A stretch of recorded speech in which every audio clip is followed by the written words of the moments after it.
So I started off in the lab, yeah, as a tissue engineer, particularly interested in tendon engineering, but found myself more interested in talking to the other scientists and actually doing the work in the lab. So I quickly kind of pivoted careers and went over to the US. Actually, I spent a lot of time in the US, where it's the home of a lot of these breakthrough medical innovations, working with early stage companies, which is always my kind of passion, was small teams, working on meaningful products, trying to get businesses off the ground. And I got great exposure to both kind of all across the healthcare ecosystem, from med tech to digital health, all the way through to some of the more cutting edge advanced therapeutics, and really fell in love with the advanced therapeutic space just because of the scale of the impact that you can have on patients, and really wanted to figure out, okay, I know I'm not suited to the lab.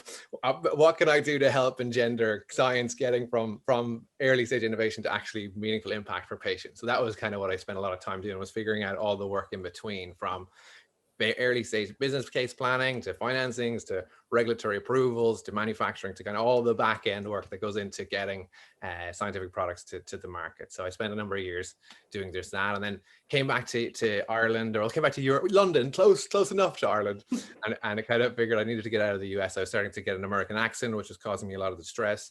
My identity was being questioned.